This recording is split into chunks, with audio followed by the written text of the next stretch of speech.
बांग्लादेश के पीएम को आखिर अपना देश क्यों छोड़ना पड़ा? शेख हसीना आखिर भारत क्यों पहुंची? 5 वजह जो उनको भारी पड़ चुकी हैं वो बताने जा रहे हैं। शेख हसीना को देश में व्यापक तौर पर बिगड़ चुके हालात के बीच आखिरकार इस्तीफा देना पड़ा। अब वे बांग्लादेश भी छोड़ दी हैं। आखिर वो क्या वजह रही जिसके चलते शेख हसीना के खिलाफ पिछले कुछ समय से बांग्लादेश में इतना गुस्सा बढ़ता गया?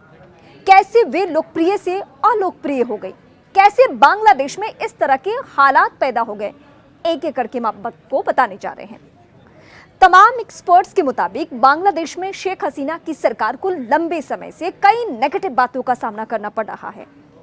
उन पर हाल के दिनों में विपक्ष के दमन और तानाशाही का आरोप भी लगने लगा था। देश में करीब 1 महीने से कहीं ज्यादा समय से आंदोलन चल रहा था। आंदोलन से पहले छात्रों की नौकरी में कोटा के विरोध में शुरू हुआ, लेकिन फिर यह व्यापक तौर पर शेख हसीना सरकार के खिलाफ गुस्से में बदल गया। इसमें समाज के हर वर्ग के लोग शामिल थे। माना जाता है कि पर्दे के पीछे इसमें विपक्ष की एकता ने बहुत बड़ी भूमिका निभाई। शेख हसीना कुल मिलाकर लगभग 15 वर्षों तक बांग्लादेश की प्रधानमंत्री रही। उनका पहला कार्यकाल जून 1996 से जुलाई 2001 तक रहा। बाद के चुनाव में जीत हासिल करने के बाद वो 6 जनवरी 2009 से इस पद पर हैं।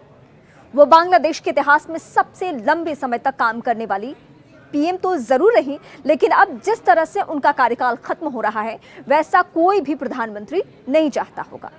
आइए उन 5 वजहों के बारे में जानते हैं जो शेख हसीना पर भारी पड़ गए। असहमति जाहिर करने वालों का दमन। हसीना के प्रशासन में विपक्षी आवाजों और असहमति को व्यवस्थित रूप से दबाने का आरोप लगता रहा है।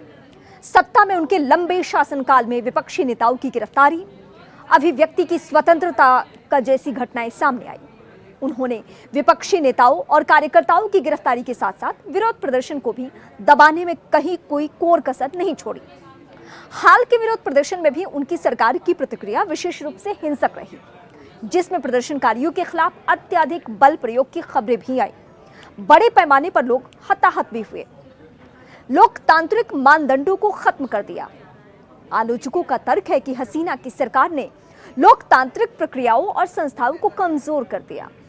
उनके कार्यकाल के दौरान चुनावी धांधली और हिंसा के आरोपों से घिर रहे हैं। सरकारी एजेंसियां उनके इशारों पर साजिश रचकर विपक्षी नेताओं को जेल में डालती रही या उन पर मुकदमों का अंबार लगा दिया। कुल मिलाकर पुलिस से लेकर अन्य सरकारी एजेंसियों ने विपक्षी नेताओं को फंसाने का काम ज्यादा किया। निष्पक्षता पर चिंताओं के कारण प्रमुख विपक्षी दलों ने इस बार भी चुनाव का बहिष्कार कर दिया। इसने देश में अजीब सी स्थिति पैदा कर दी। गुस्सा अंदर ही अंदर बहुत दिनों से पल रहा था। मानवाधिकार उल्लंघन। हसीना की सरकार के तहत मानवाधिकारों के उल्लंघन की कई रिपोर्ट्स आ गई हैं, जिनमें लोगों को जबरन गायब करना और न्याय से परे जाकर हत्याएं शामिल है।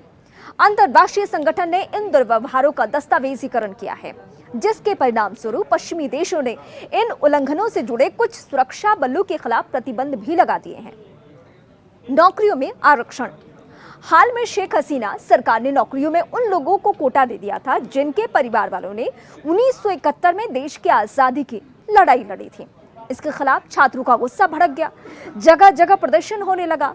छात्रों का ये विरोध प्रदर्शन पूरे देश में फैल गया। हिंसा हुई। हालांकि बांग्लादेश के सुप्रीम कोर्ट ने इस कोटे को खत्म कर दिया, लेकिन तब तक सारा देश धधक चुका था। विपक्ष ने भी इस आंदोलन को और हवा दे दी। नतीजतन बांग्लादेश में गुस्सा और भी बढ़ गया। पिछले 3 दिनों से ऐसा लग रहा था बांग्लादेश में सरकार नाम की चीज ही नहीं है। व्यापक हिंसा, आगजनी और अफरा तफरी का आलम था। Media censorship. हसीना प्रशासन को प्रेस की स्वतंत्रता पर अंकुश लगाने के लिए आलोचना का सामना करना पड़ा।